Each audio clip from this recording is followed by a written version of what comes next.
नमस्कार, मैं सरोजनी पांडे अपने चैनल सरस्वती गंगा में आप सभी का स्वागत करती हूँ, अभिनंदन करती हूँ। कैसे हैं आप सभी? आशा करती हूँ कि ठीक होंगे, अच्छे होंगे और अपनी पढ़ाई कर रहे होंगे। ठीक है, तो जैसे कि मैंने पिछले वीडियो में कहा था कि अगला वीडियो जो मेरा होगा वो होगा जातिवाचक और व्यक्तिवाचक संज्ञा में अंतर। तो मैं आज जातिवाचक और व्यक्तिवाचक संज्ञा में अंतर पढ़ाने लेकर आई हूँ कि उनमें अंतर कैसे होता है। ये मैं जातिवाचक पढ़ा रही थी तब भी मैंने बता दिया था और व्यक्तिवाचक पढ़ा रही थी तब भी मैंने बताया था, बताती रहती थी साथ साथ, लेकिन आज स्पेशल रूप से अंतर ही लेके आई हूँ ताकि आपको अच्छे से समझा सकूँ। ठीक है, तो आइए चलते हैं, देखते हैं कि क्या अंतर होता है जातिवाचक और व्यक्तिवाचक में। ठीक है, तो जैसे कि आप देख रहे हैं यहाँ व्यक्तिवाचक संज्ञा, ठीक है, जो संसार में एक होने का बोध कराए, यानी कोई नाम हम लेते हैं और वह कोई एक ही होता है, ठीक है, दूसरा नहीं होता, तब वह क्या होता है? व्यक्तिवाचक संज्ञा होता है। ठीक है, माने उस नाम से कोई समूह का बोध नहीं होता, कई सारे का बोध नहीं होता, तब वह जो नाम होता है वह व्यक्तिवाचक होता है। ठीक है, लेकिन जातिवाचक क्या होता है? जो संसार में अनेक होने का बोध कराए या फिर एक से अधिक होने का बोध कराए, यानी कि या एक से अधिक हो, ठीक है, या फिर बहुत सारे हों, तो वे क्या होते हैं? जातिवाचक होते हैं। ठीक है, तो आइए देख लेते हैं कि किस प्रकार से मैंने कुछ थोड़े से ऐसे शब्द छांटे हैं जो कि पढ़ने से आपको समझ में आ जाएगा। तो देखते हैं, व्यक्तिवाचक में मैंने लिखा है, ये व्यक्तिवाचक है और ये जातिवाचक है। तो इसमें मैंने लिखा है, पहले मैंने लिख दिया है भारत। क्या लिखा हुआ है? ये भारत। अब भारत तो एक ही है, पूरी दुनिया में एक ही देश है जिसका नाम है भारत, ठीक है ना, जहाँ हम रहते हैं। ठीक है, अच्छा, अब यहाँ हम लोग रहते हैं तो हम क्या हो गए? हम लोग सभी लोग पूरे देश में जितने लोग रह रहे हैं हम सब क्या हो जाएंगे? भारतीय हो जाएंगे। तो भारतीय जो शब्द मैंने लिखा है इससे किस चीज़ का बोध हो रहा है?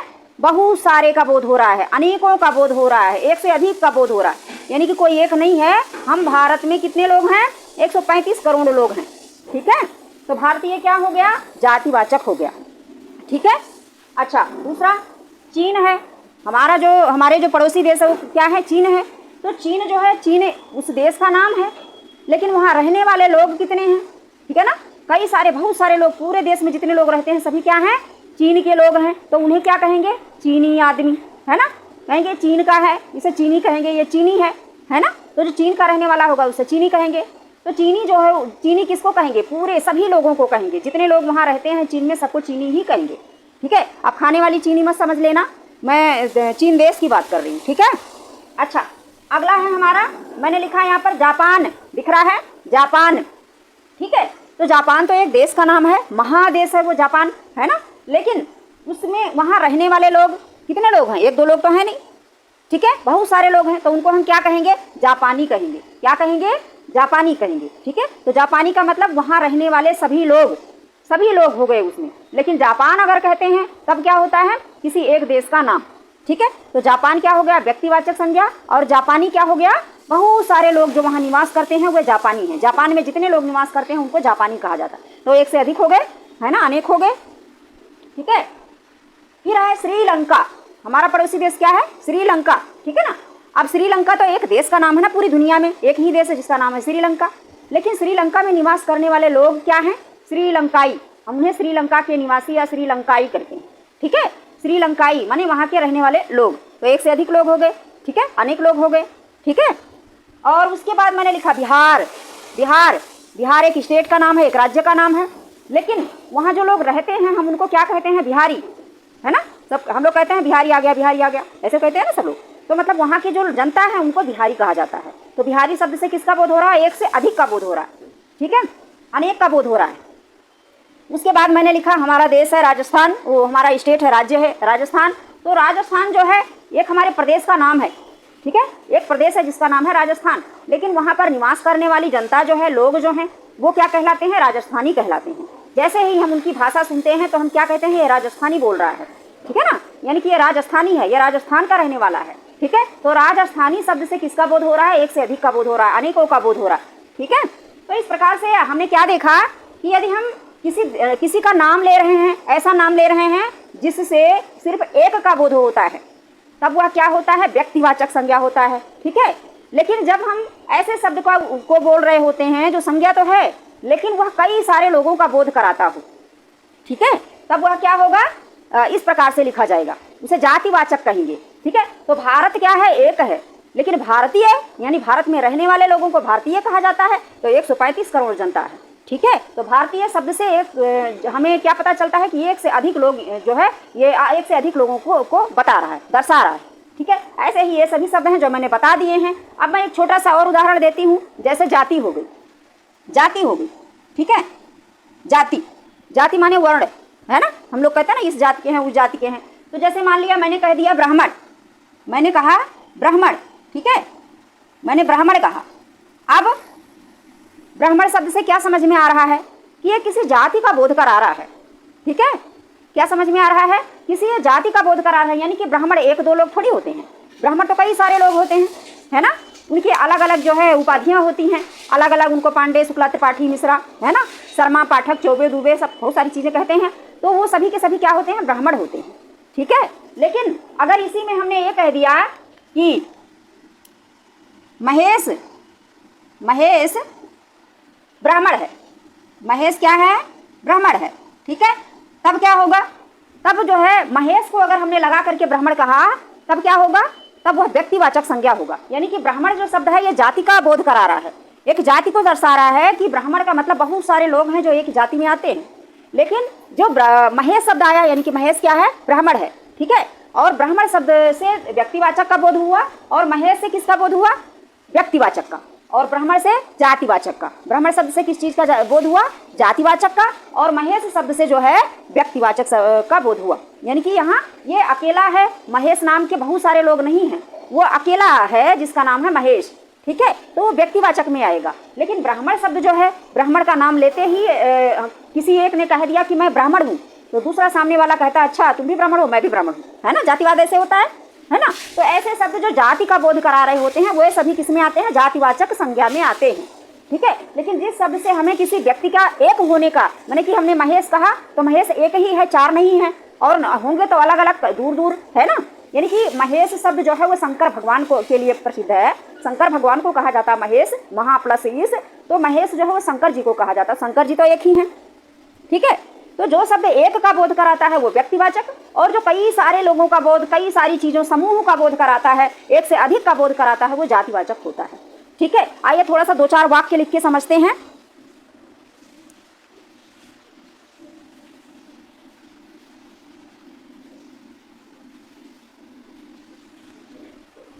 जैसे मैंने लिखा, तुलसीदास जी ने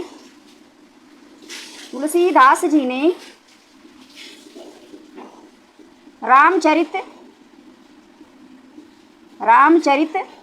मानस की रचना की, है ना। ये मैंने लिखा, तुलसीदास जी ने रामचरित मानस की रचना की। अब यहाँ क्या दिख रहा है, ये तुलसीदास तो एक ही हैं, रामचरित मानस जो है वो भी एक ही है, ठीक है। तो दोनों क्या हैं, ये भी व्यक्तिवाचक है, ये भी व्यक्तिवाचक संज्ञा है, दोनों संज्ञा हैं और दोनों ही व्यक्तिवाचक संज्ञा है। क्योंकि ना तो रामचरित मानस 18 है, 100 है, और ना तुलसीदास 100 थे। तुलसीदास जी भी एक ही थे जिन्होंने रामचरित मानस की रचना की थी, और जो रामचरित मानस है ये भी एक ही ग्रंथ है। पूरी दुनिया में रामचरित मानस एक ही है। वो अलग बात है कि लोगों ने अपने अपने तरीके से और ग्रंथ बना लिए हैं, इसी की 2 कॉपी, वो अलग बात है। लेकिन रामचरित मानस एक ही है जिसे तुलसीदास जी ने लिखा था। तो अब तुलसीदास जी भी एक ही हैं, रामचरित मानस भी एक ही है पूरे दुनिया में। तो ये क्या है, व्यक्तिवाचक संज्ञा है। लेकिन ये देखिए, एक उदाहरण देती हूँ मैं कि क्या पत्नी के आते ही तुलसीदास बन गए,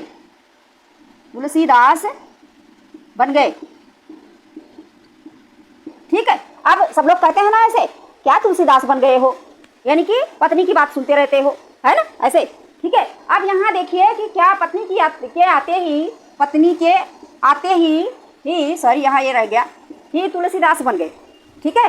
तो ये कोई प्रश्न नहीं है, एक व्यंग है, ठीक है। अब देखिए, तुलसीदास यहाँ भी लिखा है, यहाँ भी लिखा है, लेकिन अब ये किस में आएगा, क्या ये व्यक्तिवाचक में आएगा या जातिवाचक में आएगा? ये आएगा जातिवाचक में, क्योंकि तुलसीदास किसी को भी हम कह देते हैं, ठीक है ना। यानी कि पत्नी की आज्ञा मानने वाला, पत्नी की बात सुनने वाला, पत्नी के पीछे पीछे भागने वाला बहुत सारे लोग होते हैं ना। तो तुलसीदास यहाँ एक व्यंग स्वरूप शब्द है जिससे जाति का बोध होता है। तो जहाँ पर इस प्रकार से प्रयोग होगा, तुलसीदास बन गए, है ना, ठीक है। मान लिया कोई अपनी पत्नी के पीछे चला जा रहा है, वो जा रही है तो वो भी कह रहा मैं भी जाऊंगा, ऐसे बहुत सारे वीडियो वायरल होते हैं, देखा होगा आप लोगों ने, है ना। तो उनको हम तुलसीदास कह देते हैं। जिस प्रकार से तुलसीदास भरी गंगा में सांप को पकड़कर पार कर गए थे और पत्नी के मायके चले गए थे उनके पीछे पीछे, है ना। तो उसी प्रकार से एक व्यंग स्वरूप शब्द है। तो इस प्रकार से जब तुलसीदास शब्द का प्रयोग होगा तो क्या होगा, जातिवाचक में आएगा। ठीक है, किसमें आएगा, जातिवाचक में, क्योंकि एक से अधिक लोग होंगे ऐसे, है ना। तो ये था। अब दूसरा है हरिश्चंद्र। राजा मतलब राजा हरिश्चंद्र। राजा हरिश्चंद्र सत्यवादी थे, है ना, सत्य के लिए प्रसिद्ध थे, वो हमेशा सत्य बोलते थे, सत्यवादी थे।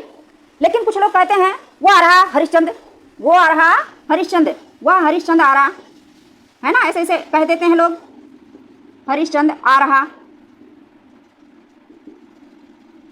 मतलब कि जो सही बोल रहा, जो सही बोलता है, सत्य बोलता है, उसको सब लोग व्यंग करने लगते हैं कि अरे वो सत्यवादी हरिश्चंद्र आ रहा है। अब देखिए यहाँ तो राजा हरिश्चंद्र सच में सत्यवादी थे।